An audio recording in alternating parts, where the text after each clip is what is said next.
that give us the overall framework of dis-ease or disease and chronic diseases in terms of the etiological factors that you found and how we can address them.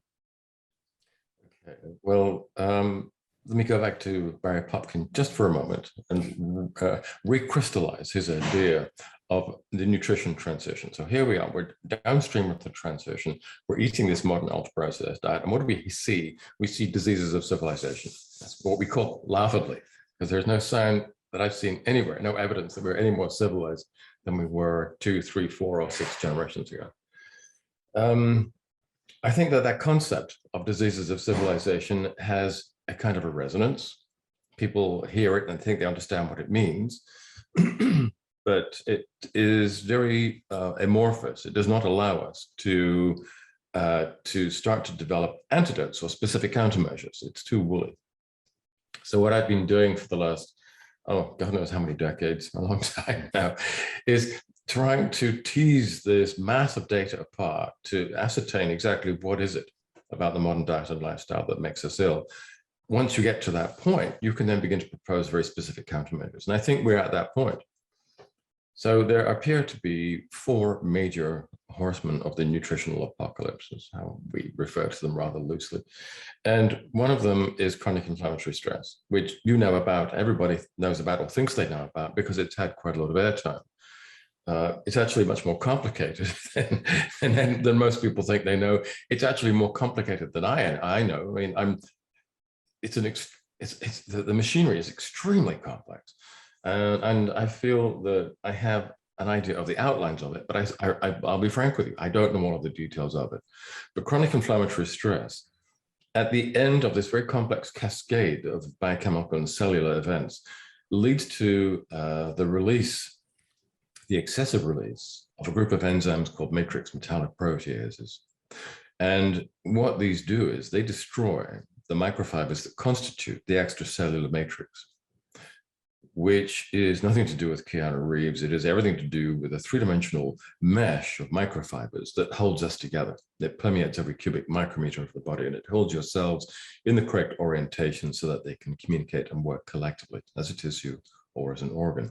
Now, if you're making too much of these matrix metalloproteases, that mesh starts to fall away, and healthy tissue starts to become disorganized, it falls apart and disintegrates. The other horseman that rides side by side with chronic inflammatory stress is type B malnutrition. Now, we were designed to be hunters and gatherers and to work with our hands and with our backs. Very few of us do that anymore. And so you end up with this situation where urbanites and metropolitan people are running at about 2,000 kilocalories a day on average.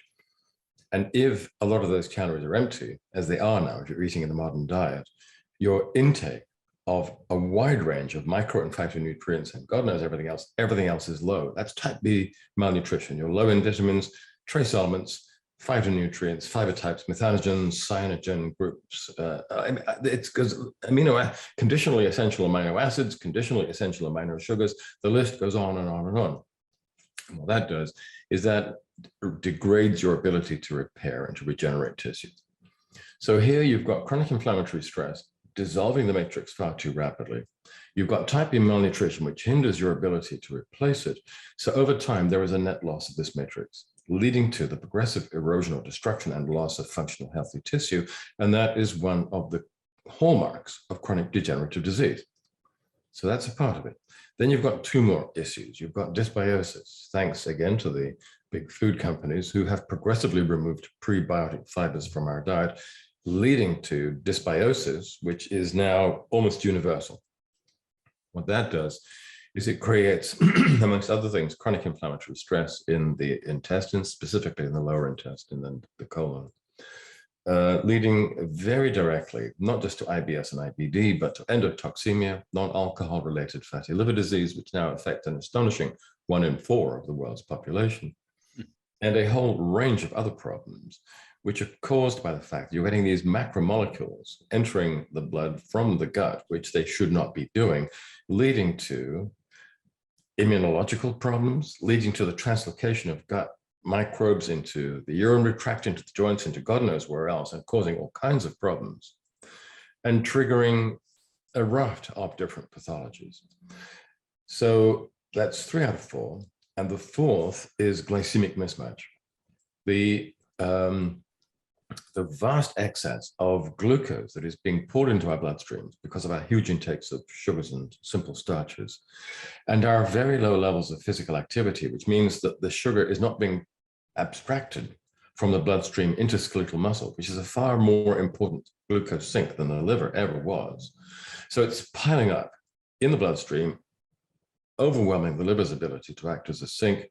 And then you're moving into hyperglycemia, hyperinsulinemia, insulin resistance, metabolic syndrome, and all the rest of those things. So these 4 mechanisms are enough to explain the bulk, the vast bulk of the tsunami of chronic degenerative disease that is now overwhelming healthcare systems everywhere.